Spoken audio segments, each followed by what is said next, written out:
Frères et sœurs en Christ, en ce vendredi de la deuxième semaine de Carême, dans l'extrait de l'évangile de ce jour, tiré de Matthieu 21, Jésus nous enseigne à travers une parabole, celle d'une vigne donnée à des vignerons par un propriétaire.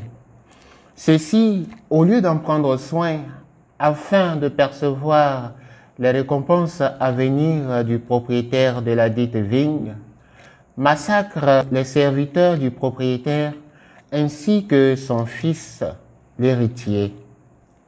Cette parabole, à l'instar de la première lecture qui parle de la vente de Joseph par ses frères, est en réalité une annonce de la passion qui approche, mais une annonce voilée. Cette annonce nous présente en fait l'image du crucifié en passant par l'évocation du salut et du rejet du salut par certains parmi le peuple d'Israël, mais aussi de son octroi à d'autres peuples, c'est-à-dire des peuples étrangers. Dans cette parabole, disons que le propriétaire de la vigne, c'est Dieu le Père. Les vignerons, ce sont le peuple d'Israël. Les nouveaux vignerons, ce sont les peuples étrangers, tous ceux que le Seigneur appellera plus tard. Les serviteurs du propriétaire qui vont réclamer les fruits de la vigne, ce sont les prophètes envoyés par Dieu. Et l'héritier du propriétaire, c'est Jésus le Christ, le Fils unique de Dieu.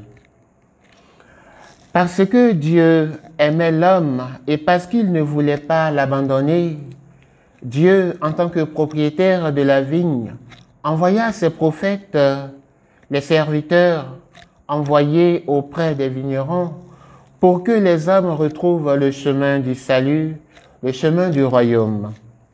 Mais ceux-ci ont été massacrés, et toujours aimant, Dieu envoya, comme nous le montre si bien le début de l'évangile selon Saint Jean au chapitre 3, il envoya son Fils unique, l'héritier.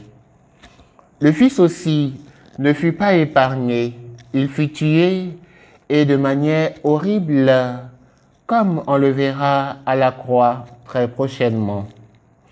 La conséquence de ce rejet est le retranchement du royaume et son octroi à d'autres peuples.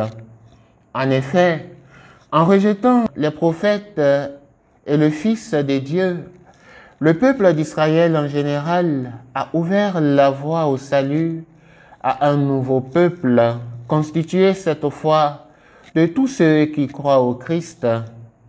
Et c'est ce que souligne Saint Jean dans son prologue lorsqu'il dit « À tous ceux qui l'ont reçu, il a donné le pouvoir de devenir enfants de Dieu. » Ce sont ceux-là, les nouveaux vignerons dont parle l'extrait de l'évangile de ce jour. Frères et sœurs dans le Christ, la vigne, c'est-à-dire le royaume, ne peut être détruit. Il subsistera toujours et il y en aura qui l'accueilleront volontiers pour mettre le fruit au propriétaire au temps voulu. Ceux-là, ce sont les croyants. Alors, frères et sœurs dans le Christ, chers croyants, où nous nous situons? Parmi les premiers vignerons qui ont emprunté la voie de la destruction et donc de leur propre perte, ou parmi les seconds qui empruntent le chemin de l'entretien de la vigne, c'est-à-dire de la marche vers le royaume. Si nous devrions être privés de quelque chose, que ce ne soit pas du royaume, car hors du royaume, la vie de l'homme est un échec. Alors, frères et sœurs, prions et faisons tout pour ne pas mettre en péril notre place dans la vigne du Seigneur. Que le royaume ne nous soit pas enlevé. Le Seigneur soit avec vous.